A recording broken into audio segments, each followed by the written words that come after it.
Halo semuanya, jadi pada video kali ini kami akan melakukan kegiatan field trip ke unit riset penelitian karet Sungai Putih. Kali ini kelompok kami akan membahas materi tentang bahan tanam karet, batang atas dan batang bawah. Ayo simak keseruan kami.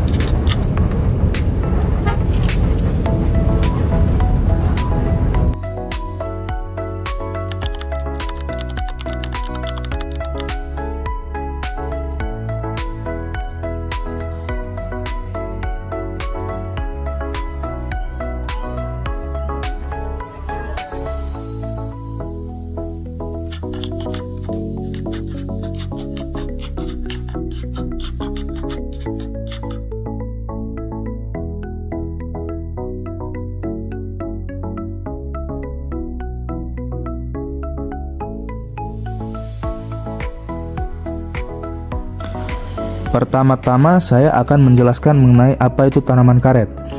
Tanaman karet atau Hevea brasiliensis merupakan pohon dari famili Euphorbiaceae yang menjadi sumber utama lateks alam. Lateks adalah cairan koloid yang mengandung partikel karet dan keluar dari jaringan pembuluh lateks ketika batang karet disadap. Tanaman ini sebenarnya berasal dari hutan hujan tropis Amerika Selatan, namun kini telah banyak dibudidayakan di berbagai wilayah tropis di dunia termasuk Asia Tenggara dan khususnya Indonesia. Hasil utama dari tanaman karet adalah lateks yang diperoleh melalui proses penyadapan. Kemudian diolah menjadi berbagai produk seperti sheet, karet kering, dan berbagai bahan baku industri manufaktur. Bahan tanam karet umumnya terdiri dari beberapa komponen utama yang berfungsi untuk menghasilkan tanaman dengan pertumbuhan kuat dan produksi lateks yang tinggi. Biji karet digunakan sebagai batang bawah karena memiliki perakaran yang kuat, tahan stres lingkungan, dan mampu menopang pertumbuhan dari tanaman. Batang bawah atau rootstock adalah tanaman muda hasil kecambah biji yang dipilih berdasarkan vigor dan kesehatan untuk menjadi tempat menempelkan entres. Batang atas atau scion berasal dari klon unggul yang memiliki sifat produksi lateks yang tinggi, pertumbuhan cepat, dan kualitas kayu yang sangat baik.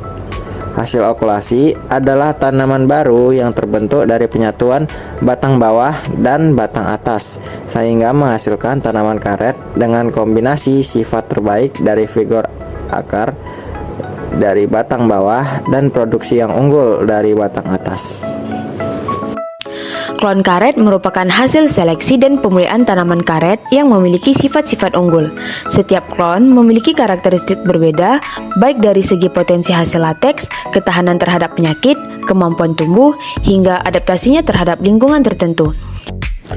Unit riset penelitian karet Sungai Putih menggunakan klon unggul seperti PB260, IRR112, dan IRR118.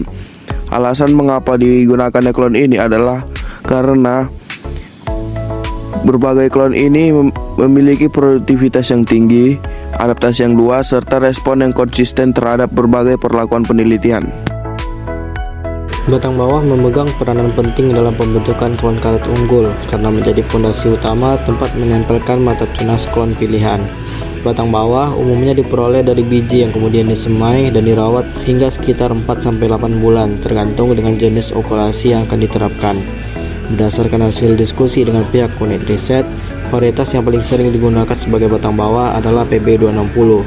Meskipun terdapat beberapa varietas lain yang sesuai untuk digunakan, PB260 tetap menjadi pilihan utama karena menunjukkan adaptasi yang baik, pertumbuhan relatif seragam, serta ketahanan yang memadai terhadap kondisi lapangan.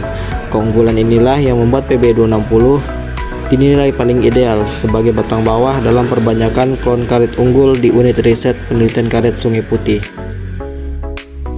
Batang atas pada tanaman karet merupakan bagian atas dari batang hasil okulasi atau sambungan yang berfungsi sebagai sumber pertumbuhan utama dan pembawa sifat unggul.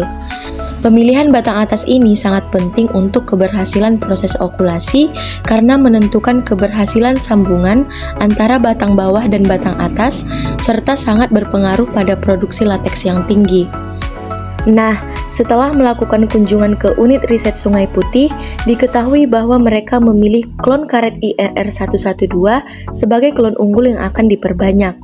Meskipun masih banyak klon lain seperti IRR11, IRR118, dan GT1 yang tersedia, mereka lebih mempercayai klon karet IRR112 ini. Karena klon ini memiliki keunggulan berupa daya hasil lateks yang tinggi dan tahan terhadap hama dan penyakit. Nah, oleh karena itu, klon ini diprioritaskan sebagai batang atas dalam program perbanyakan tanaman karet di sana. Selanjutnya kita akan masuk di tahap okulasi. Okulasi merupakan teknik perbanyakan vegetatif pada tanaman karet dengan cara menempelkan satu mata tunas atau bagian kecil dari batang atas atau disebut dengan entres ke batang bawah dari tanaman lain. Tujuannya untuk menggabungkan sifat unggul dari batang atas seperti produksi lateks yang tinggi dengan sifat kuat dari batang bawah seperti daya tahan dan adaptasi lingkungan. Selanjutnya ada jenis teknik okulasi. Pada tanaman karet ada 3 teknik okulasi yang umum digunakan. Yang pertama adalah okulasi dini atau early budding, yaitu okulasi pada batang bawah yang masih muda. Yang kedua adalah okulasi hijau atau green budding, dilakukan pada batang bawah yang masih berwarna hijau dan belum tua. Dan yang ketiga ada okulasi coklat atau brown budding, yaitu okulasi pada batang bawah yang sudah membentuk kulit coklat atau sudah cukup tua. Nah, gimana teman-teman? Seru kan kegiatan field trip kita kali ini? Sebagai mahasiswa agroteknologi, pengalaman seperti ini benar-benar membantu kita memahami materi yang dipelajari di kelas dengan lebih nyata. Apa yang sebelumnya hanya kita lihat di slide presentasi, hari ini bisa kita saksikan langsung proses dan penyerapannya di lapangan. Banyak sekali ilmu baru yang kami dapatkan, mulai dari pengenalan kondisi kebun, proses budidaya, hingga praktik pengamatan yang biasa dilakukan oleh pihak perkebunan. Semuanya membuat pemahaman kita semakin lengkap. Kegiatan seperti ini juga melatih kita untuk lebih teliti, lebih peka terhadap kondisi tanaman, dan memahami bagaimana teori itu benar-benar diterapkan di dunia nyata. Terima kasih kepada pihak kebun yang sudah mengizinkan kami melakukan pengamatan, dan juga kepada ibu dosen pengampu yang selalu membimbing kami dalam proses pembelajaran. Semoga field trip ini memberikan manfaat serta wawasan yang lebih luas bagi kita semua. Sampai jumpa di kegiatan berikutnya ya.